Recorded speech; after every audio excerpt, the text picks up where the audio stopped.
Nadreen आदाब, Asia times की खास प्रोग्राम आज की बात में आपका खैर मकदम है। मैं हूं अशरफ अली बस्तवी।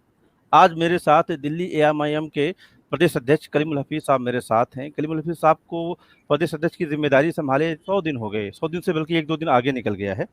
और आज हम उनसे बात करेंगे कि पिछले 100 दिन में उन्होंने दिल्ली में एमआईएम को, खास तौर से उनका जो संगठन है उसको वसात देने में वो किस कदर कामयाब हुए हैं, और दिल्ली में जो चौथी बड़ी पार्टी के तौर पर उभरने का उनका अपना सपना है, एक अल्टरनेटिव देने का जो सपना है दिल्ली को एमआईएम की तरफ के रूप में, वो उसमें उस लाइन पर वो अब तक कहाँ तक पहुंच पाए हैं। पिछले दिनों इन्होंने एक प्रेस कॉन्फ्रेंस की जिसमें इनके जो औरंगाबाद के जो एमपी इनके हैं इम्तियाज जलील साहब, वो भी इनके साथ मौजूद थे, और वहाँ पर एमसीडी इलेक्शन में इन्होंने बड़े पैमाने पर बड़े दमखम के साथ आने का ऐलान किया है।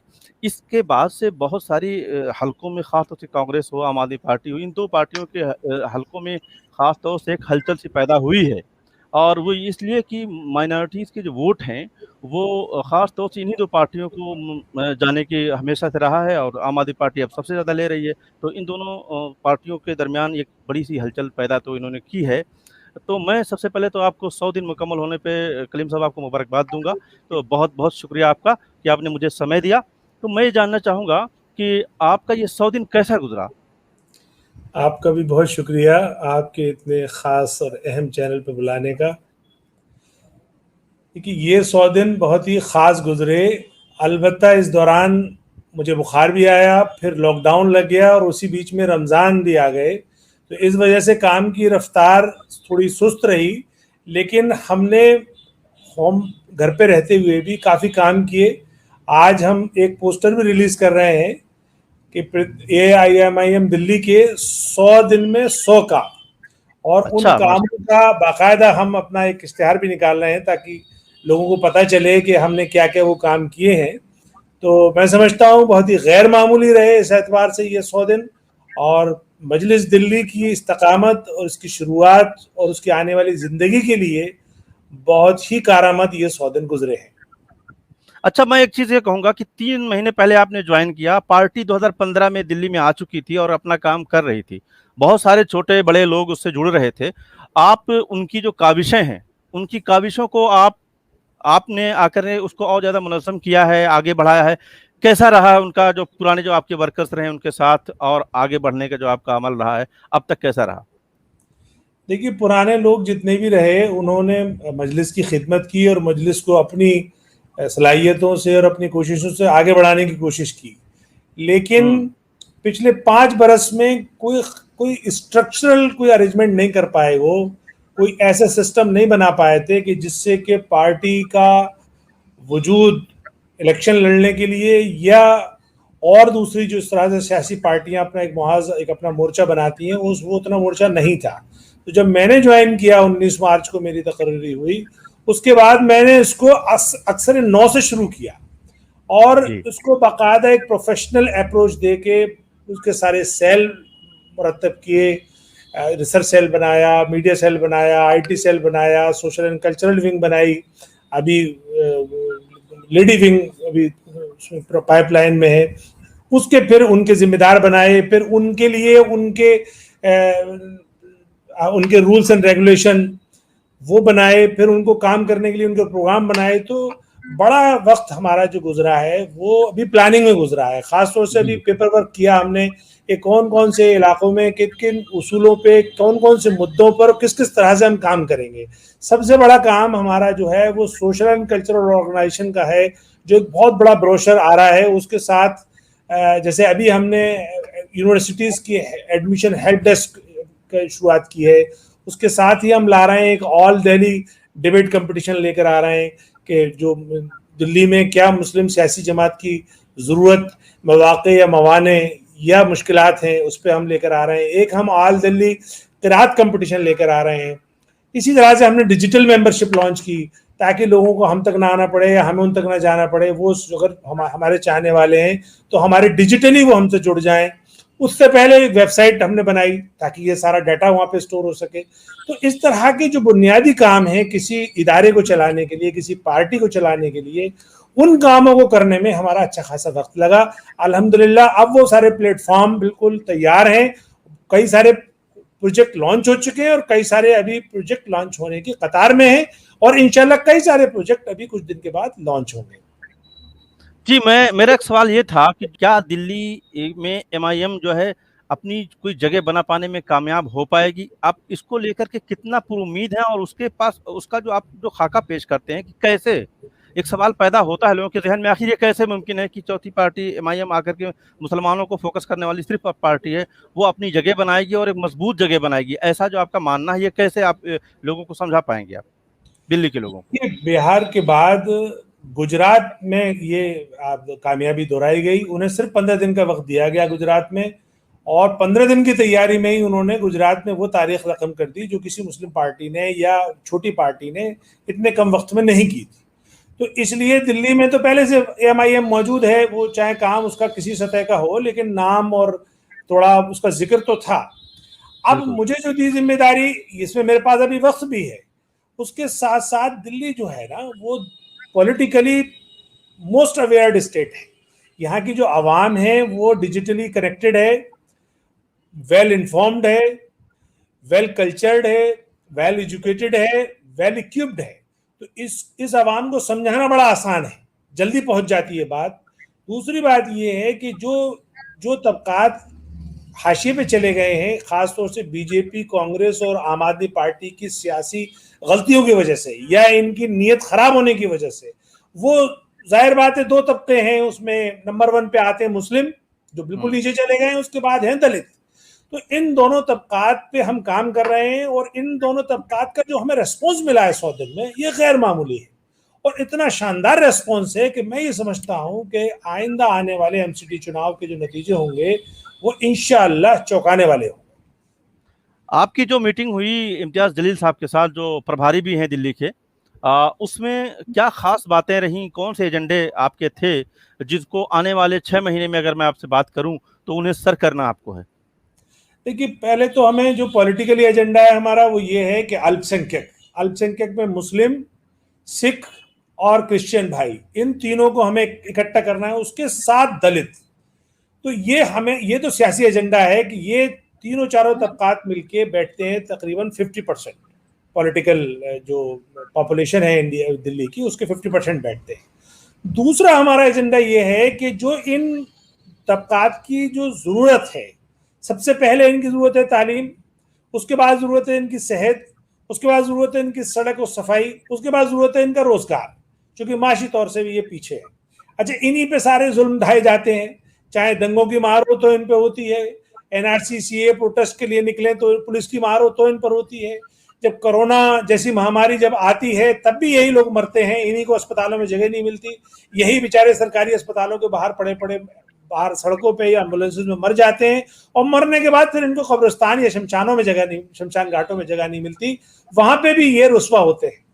बाकी ये जो तीनों पार्टियां हैं, ये सत्ता की मलाई हुकूमत ये आपस में बंदरबाट कर लेती हैं और सारी अपर क्लास में आपस में बढ़ जाती है। इसमें ना कोई बीजेपी की पॉलिसी में फर्क है, ना कांग्रेस की पॉलिसी में फर्क है, ना आम आदमी पार्टी की पॉलिसी में फर्क है। अब आ जाइए कि जो दिल्ली की हुकूमत है, अरविंद केजरीवाल जो बार बार सेहत और तालीम पे अपनी पीठ थपथपाते हैं, तो सेहत पे तो इनकी पोल खुल गई, कोरोना ने खोल दी। तालीम पे मैं बताता हूं आपको, जब मैंने इनको आईना दिखाया था आपसे 2 साल पहले, जी। मुख्यमंत्री को भी और उप मुख्यमंत्री को भी, और मैंने ये बताया था कि जो इतनी भी आपकी तालीम की स्कीमें हैं वो सब जो मौजूदा स्कूल है उनके लिए हैं, और जहां पे ये मुस्लिम और दलित बस्तियां हैं वो अनथराइज इलाके हैं, ज्यादातर उन इलाकों में स्कूल मौजूद ही नहीं है। अगर स्कूल मौजूद भी हैं तो इतने कम हैं कि जहां पे 100 होने चाहिए वहां सिर्फ 10 हैं। तो जो आपकी स्कीम मौजूदा स्कूलों पे के लिए है वो उनको फायदा नहीं पहुंचता। तो इसलिए इनको फायदा पहुंचाने के लिए आपको अलग से एक स्कीम लानी होगी जो खास तौर से दलित और मुस्लिम इलाकों को टारगेट करे, और वो इलाके ज्यादातर अनथराइज एरिया है। तो या एक पहला तो उनको आप अथराइज कर दें, दूसरा उन इलाकों में अगर आपके पास जमीन नहीं है या जमीन या बिल्डिंग बनाने की गुंजाइश नहीं है तो आप किराए की बिल्डिंग ले लें।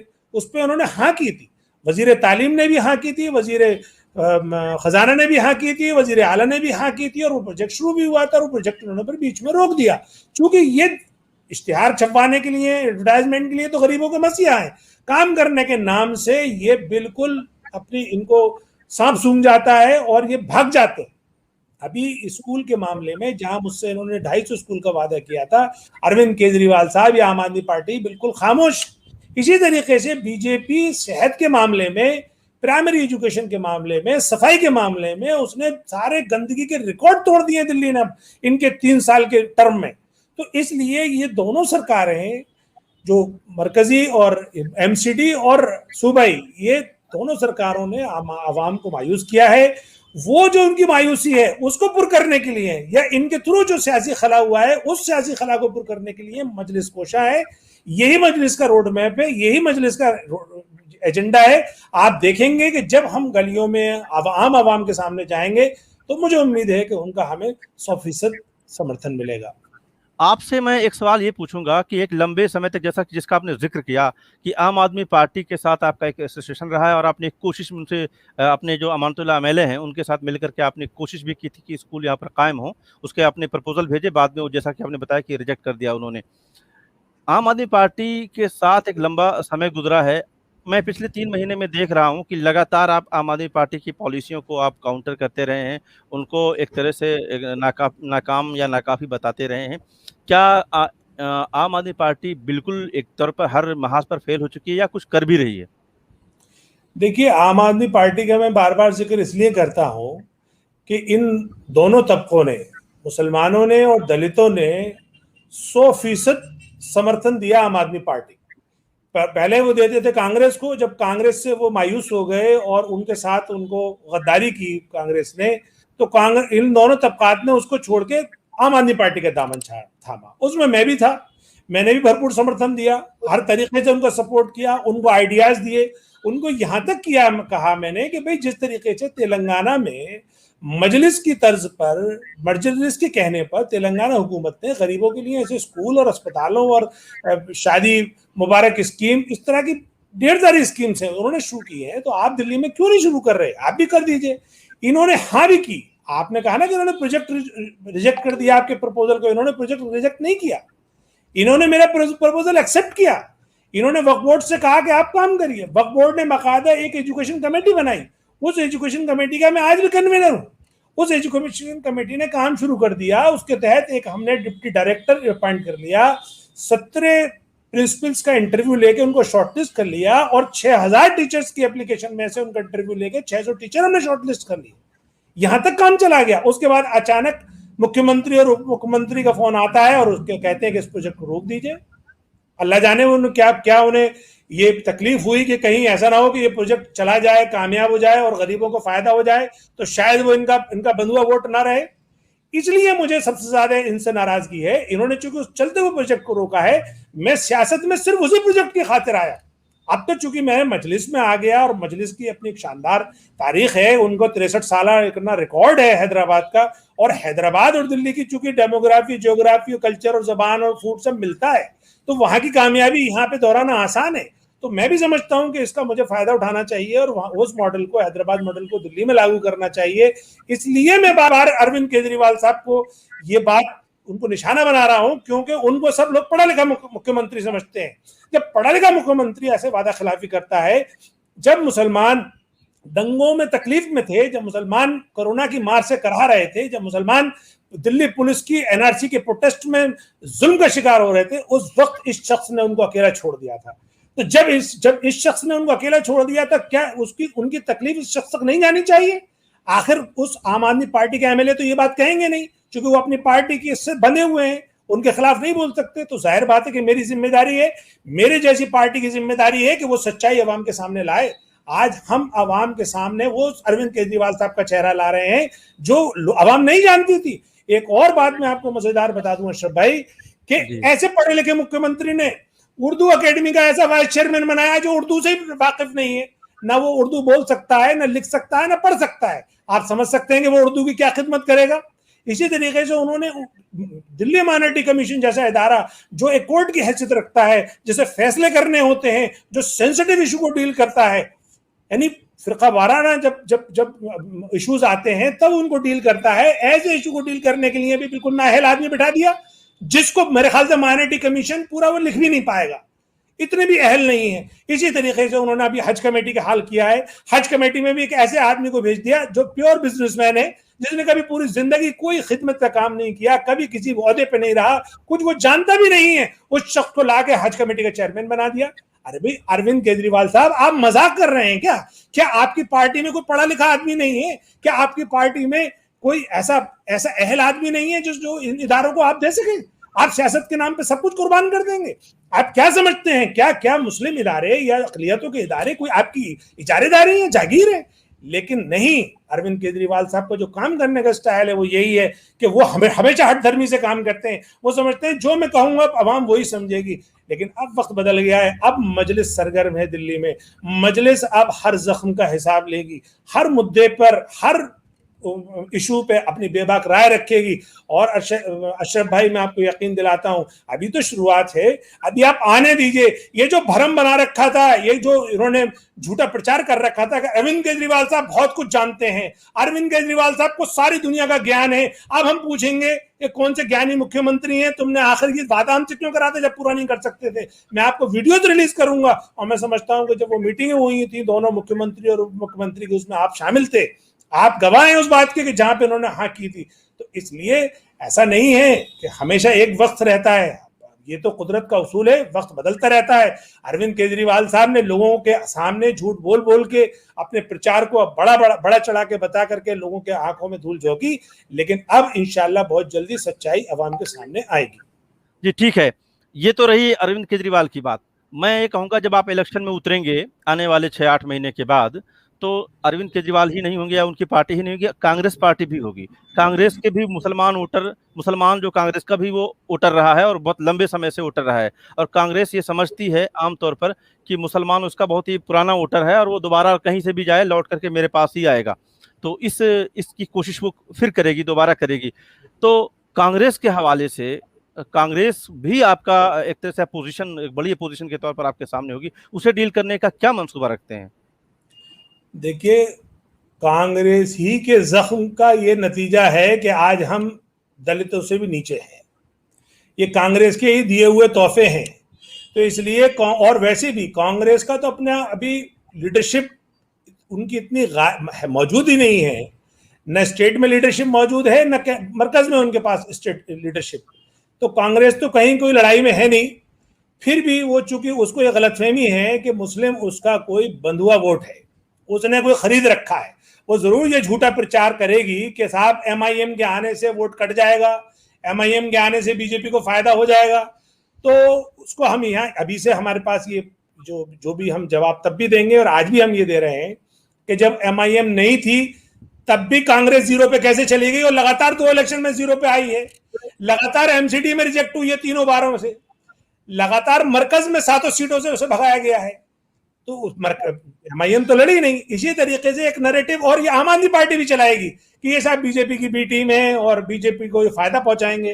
तो आम आदमी पार्टी चूंकि आरएसएस का एक विंग है, आरएसएस का एक दूसरा छोटा एक चेहरा है, बड़ा चेहरा उनके बीजेपी है, छोटा चेहरा ये आम आदमी पार्टी है। तो आरएसएस करती क्या है कि 7 सीटें उसने जितवा दी बीजेपी को एमपी में, और 3 एमसीडी जितवा दी बीजेपी को, और एक विधानसभा जो कि उसके पास कम इख्तियार है वो जितवा दी अरविंद केजरीवाल को। आरएसएस का काम पूरा हो गया। अरविंद केजरीवाल साहब का पास भी ये कहने के लिए हो गया कि साहब देखिए मैं जीत के आ गया। सच्चाई ये है कि तीनों जगह आरएसएस ही जीती है। अब अगर आरएसएस को हराना है और अगर इनको दूर रखना है फिरकावार जो भी परस्त ताकतें हैं, तो उसमें हमें अपनी सियासत अपने आप करनी होगी, हमें अपने जख्मों का मदावा अपने आप करना होगा, हमें अपनी लीडरशिप अपने आप डेवलप करनी होगी। और वो इस वक्त ये ऐसा मौका आया है, क्योंकि बैरिस्टर असदुद्दीन ओवैसी साहब की शक्ल में हमारे पास एक शानदार लीडरशिप है, एक बाबा साहब भीमराव अंबेडकर की शक्ल में, एक संविधान निर्माता की शक्ल में एक बेहतरीन आइडियल पर्सन हमारे पास सामने है। इस आइडियल पर्सनालिटी की वजह से, इन 2 आइडियल पर्सनालिटीज की वजह से, बाबा साहब और बैरिस्टर असदुद्दीन ओवैसी साहब की वजह से दलित और मुस्लिम एक होंगे, और एक शानदार पॉलिटिकल प्लेटफॉर्म मजलिस मौजूद है। इस प्लेटफॉर्म से हम इलेक्शन लड़ेंगे और इंशाअल्लाह अब हम सारे इलेक्शन में दिल्ली के असरअंदाज होंगे, और मुझे तो उम्मीद ये है कि हम आपको चौंकाने वाले नतीजे देंगे इंशाअल्लाह। जी बहुत बहुत शुक्रिया, आपने मुझे समय दिया। और हम उम्मीद करते हैं, जैसा कि आपका दावा है, कि जैसा कि आप कह रहे हैं कि चौंकाने वाले नतीजे आए, और हम फिर उस चौंकाने वाले नतीजे पर अलग से आपसे एक डिबेट करेंगे उस वक्त बैठ करके कि ये कैसे आपने कर दिखाया। दिल्ली में बहरहाल एक उम्मीद के साथ आप हैं और एक बड़े पैमाने पर आपने इसको फैलाने का काम शुरू कर दिया है, तो साथ दे रहे हैं। और अभी तो 3 माह हुए हैं, हम देखेंगे आने वाले 6 महीने के बाद भी, हम जब 3 महीने बाद फिर मिलेंगे तो हम फिर 3 महीने और प्लस 3 महीने के लिए 6 महीने का फिर जायजा लेंगे। और बहुत बहुत शुक्रिया, आपने मुझे समय दिया। हम उम्मीद करते हैं कि आपका ये सफ़र इसी तरह से जारी रहे। बहुत शुक्रिया, थैंक यू। Thank you.